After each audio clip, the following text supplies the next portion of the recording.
Muy buenas tardes, Marta. Un placer estar en contacto y también para Arturo y a la audiencia que Buenas está tardes. escuchando. Bueno, ¿será que nos puede detallar qué le pasó? ¿Qué concretamente aconteció con respecto a su presencia en algunos lugares en donde obviamente no tuvo la respuesta que esperaba? Bueno, realmente el Poder Judicial de un tiempo a esta parte deja mucho que desear.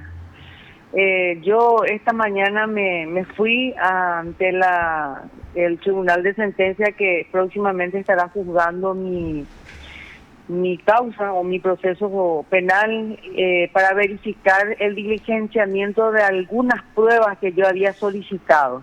Ujú. Y bueno, nadie salía a responder, entonces razón por la cual yo decidí hacer un video y compartir un poco lo que es realmente el Poder Judicial. Es un poder que no pareciera como que no está tomando nota de todo lo que está pasando.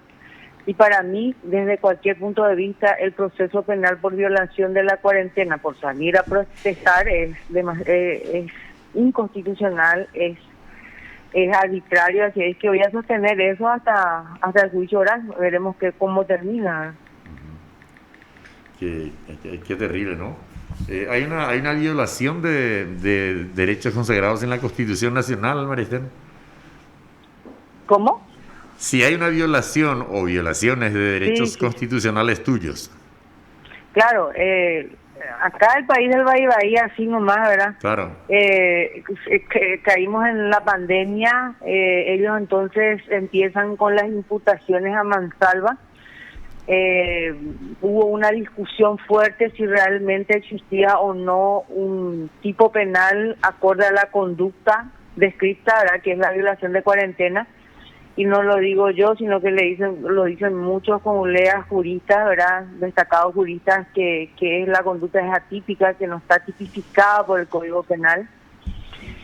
Y al no estar tipificada por el Código Penal, obviamente no correspondía. A mí me sorprendió de sobremanera, por ejemplo, que la doctora Carolina Yáñez haya dispuesto como para dar una solución la creación o la disposición de algunos juzgados, digamos, para atender esos casos. Violación de la cuarentena, bueno, dijeron acá va a haber 2 juzgados y vamos a dar una salida rápida, papá, y empezaron ellos a imputar y le metieron mano en la lata, ¿verdad?, a los compatriotas, porque muchos, yo no sé cuántos serían ahora, pero en ese momento eran más de 4.000 imputados, eran procesados y después con algunas medidas o con algunas salidas procesales benignas, pero que tocaban el bolsillo, ¿verdad? Fueron imputados y aplicado una multa, una supuesta multa y bueno, recogieron plata, esa plata ni siquiera sabemos dónde estaba. En el caso particular que a mí me compete, a mí me llama la atención porque en ningún momento la Fiscalía, por ejemplo, me ofreció esas salidas benignas, pero de alguna forma u otra yo tampoco iba a aceptar porque yo sostengo de que la conducta no es típica, ¿verdad? O si no, ¿cómo es que no le imputaron a todas las personas que ya saben todo, ¿verdad? De gente que salieron también, por ejemplo, el 11 de septiembre estuvieron ahí digamos, en el Partido Colorado celebrando la fecha, el 11 de septiembre justamente, ¿verdad? Hay una aglomeración terrible de personas que estuvieron ahí. En otros lugares, por ejemplo, el presidente de la República, Horacio Cartes, también cuando le recibió el presidente ni siquiera tapaboca usó.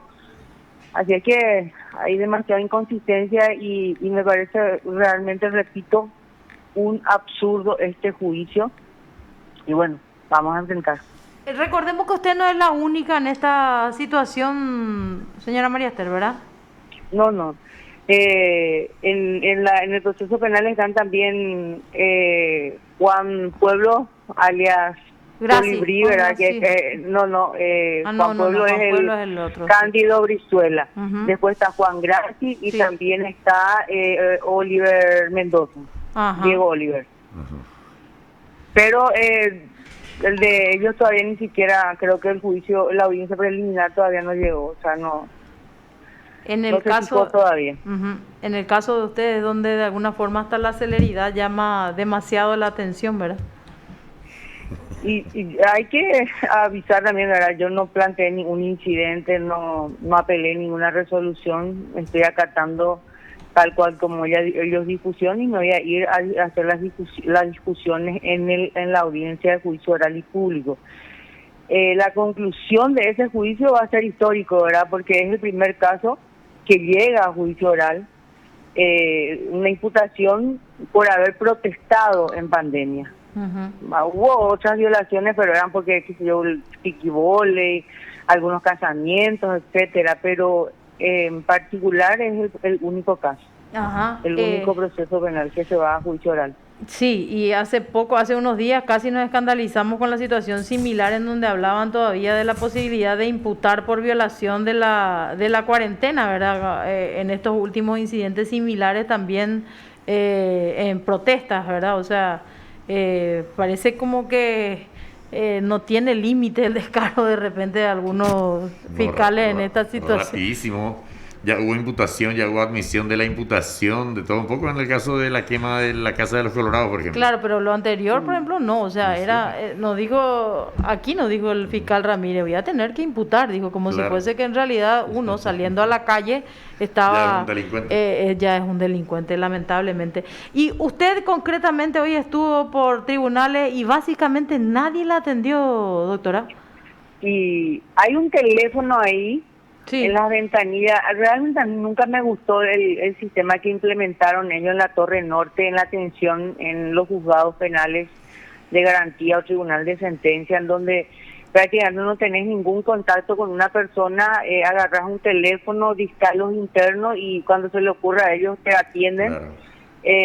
Y si, bueno, seguís llamando y nadie te atiende, entonces no me quedó de otra que aplaudir, ¿verdad? Para que por lo menos valoren el tiempo perdido también, porque 10 minutos que uno se va y pierde su tiempo en el Poder Judicial es 10 minutos que no te devuelve el Estado. Entonces yo agarré y aplaudí, ¿verdad? Aplaudí para ver si es que, bueno, finalmente después salió la UJIER a pasarme el expediente, ¿verdad? Porque la actuaria estaba con permiso, o el sistema de cuadrillas que ellos implementaron estaba con permiso, y el actuario de la otra secretaría supuestamente estaba en juicio oral, entonces no estaba ninguna persona que me pueda atender, y me atendió la UJIER finalmente, me trajo el expediente. Pero cuando me trajo el expediente tampoco me diligenciaron las pruebas. De hecho, en las imágenes del video que efectuó de manera, en vivo parece que fue, ¿verdad? O lo grabó nomás. Sí, en vivo. Se veía a funcionarios cruzando así en la sala, en el fondo prácticamente, tratando justamente de ignorarla, ¿verdad? Hasta que usted aplaudió y el policía y todo se acercó.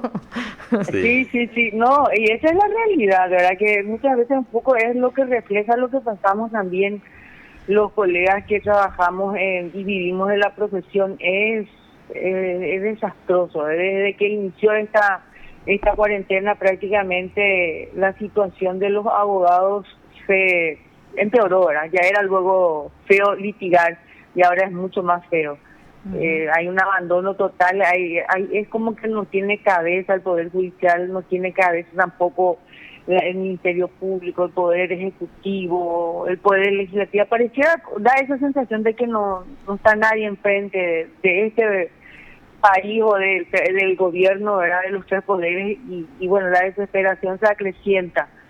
Y fiscales como Ángel Ramírez desconocen la ley, porque realmente indigna que un fiscal diga tráiganme el decreto y voy a ver en qué parte del decreto dice que ustedes pueden manifestarse. Sí, así mismo dijo, realmente así fue, así mismo con esa palabra, porque está el decreto, dijo, así que bueno, en fin. Gracias, doctora, vamos a estar atentos a lo que aconteja con respecto a su juicio, ¿verdad? Pues le decía, en realidad es sumarísimo el trámite.